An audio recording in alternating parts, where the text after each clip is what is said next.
ఉద్యోగాలు మొదటి సంవత్సరంలో ఇస్తానని చెప్పి నీ రాహుల్ గాంధీ చెప్తే ఒక్కొక్క చదువుకునే పిల్లగానికి విద్యా భరోసా కార్డు 5 లక్షల రూపాయలు క్రెడిట్ కార్డులు ఇస్తానని చెప్తే చదువుకునే ఆడపిల్లలకు బ్రహ్మాండంగా స్కూటీలు ఇస్తానని చెప్తే ఇవన్నీ ఈయన నమ్మిండ్రు. నమ్మి 10 ఏళ్ళు కేసీఆర్ను చూసినాం కదా, ఒక్కసారి వీళ్ళని చూద్దాం ఏంది అని చూసిండ్రు. ఇప్పుడు చూసిన పాపానికి ఏమైంది అంటే అన్నా కేసీఆర్ అన్నా ఎక్కడున్నావు అని చెప్పి అలా ఇండ్లు కూలగొడుతుంటే లొల్లి పెడుతున్నారు.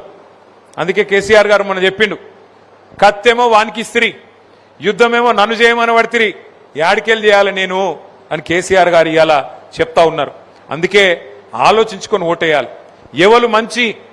ఎవరు మనకు మంచి చేసే నాయకుడు, ఎవరు రాష్ట్రం తెచ్చిన నాయకుడు, ఎవరు రాష్ట్రం రాకుండా తెలంగాణ ఉద్యమకారుల మీద తుపాకీ పట్టుకొని పోయిన నాయకుడు, ఎవరు ఆనాడు తెలంగాణ కోసం సావు నోట్లో తలబెట్టి తెలంగాణ తెచ్చిన నాయకుడు, ఈ ఆలోచనలన్నీ మనకుంటే మనం కరెక్ట్ గా ఆలోచిస్తేనే మనకు న్యాయం జరుగుతుంది తప్ప లేకపోతే మాత్రం న్యాయం జరగదు.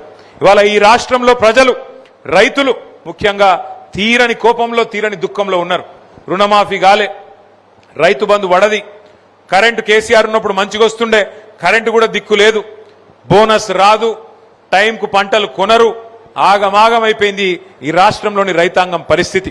అందుకే నేను అంటున్నా, ముఖ్యమంత్రి గారు రైతు బంధు మీద దృష్టి పెట్టు, రాహుల్ బంధు మీద కాదు.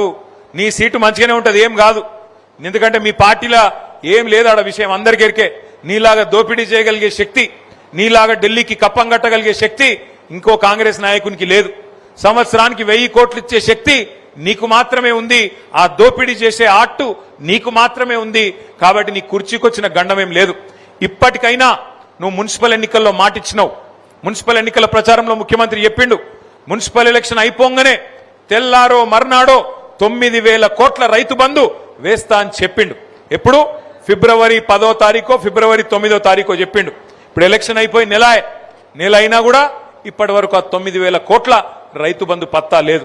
ముఖ్యమంత్రి గారికి నేను ఒకటే విజ్ఞప్తి చేస్తా ఉన్నా, ఇప్పటికైనా బుద్ధి తెచ్చుకొని ఇచ్చిన 6 గ్యారంటీలు, మీరు ఇచ్చిన పేదలకు ఇచ్చిన కార్యక్రమాలు, బీసీలకు చెప్పినావు, బలహీన వర్గాలకు 1,00,000 కోట్ల బడ్జెట్ అన్నావు, సంవత్సరానికి 20,000 కోట్ల బడ్జెట్ పెడతా అన్నావు.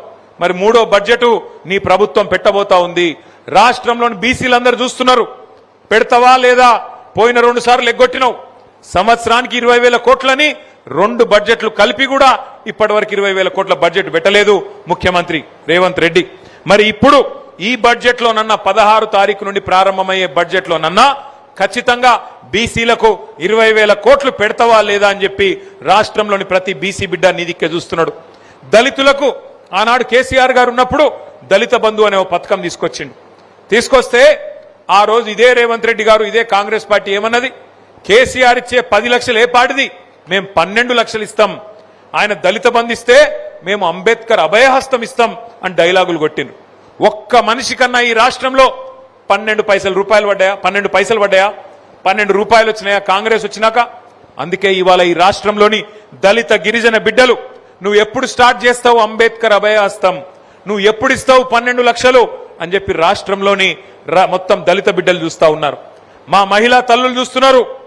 2,500 రూపాయలు ఈ బడ్జెట్ లోనన్నా పెట్టడా? 100 రోజులు అన్నాడు, 1000 రోజులు దగ్గర పడ్డది, ఇప్పుడన్నా పెట్టడా అని చెప్పి రాష్ట్రంలోని ఆడబిడ్డలందరూ చూస్తా ఉన్నారు. 4,000 పెన్షన్లు 100 రోజుల్లో ఇస్తా అని చెప్పినావు. పక్క రాష్ట్రం ఆంధ్రప్రదేశ్ లో చంద్రబాబు నాయుడు పెంచిండు, మరి నువ్వెందుకు పెంచవని చెప్పి ఈ రాష్ట్రంలోని 40 లక్షల మంది వృద్ధులు అందరూ కూడా ఎదురు చూస్తా ఉన్నారు. మాకెప్పటి నుంచి వస్తుంది 4,000 పెన్షన్? 100 రోజులు అన్నాడు, 1000 రోజులు అయిపోయాయని చెప్పి మరి రాష్ట్రంలోని వృద్ధులు పెద్ద మనుషులందరూ చూస్తా ఉన్నారు. రైతులు ఎదురు చూస్తున్నారు. రాహుల్ బంధు పెట్టిండు, మరి 1000 కోట్లు రైతు బంధు వేస్తాడా వేయడా, మళ్ళా లేకపోతే 3వసారి కూడా ఎగ్గొడతాడా ఈ దుర్మార్గుడు అని రాష్ట్రంలోని రైతులందరూ ఎదురు చూస్తా ఉన్నారు. అందుకే నేను అనేది, 2 లక్షల ఉద్యోగాలు అన్నావు మొదటి సంవత్సరంలో, 2.5 ఏళ్లైంది, ఇప్పటి వరకు కనీసం 10,000 ఉద్యోగాలు ఇయ్యలే రేవంత్ రెడ్డి గారు. 2 లక్షలు అని చెప్పి నమ్మబలికిండు. రాహుల్ గాంధీ గారు స్వయంగా అశోక్ నగర్కి వచ్చిండు, కానీ ఇప్పటి వరకు 10,000 ఉద్యోగాలు దాటలే. రాష్ట్రంలోని తమ్ముళ్ళు, రాష్ట్రంలోని చెల్లెళ్ళు ఎదురు చూస్తా ఉన్నారు.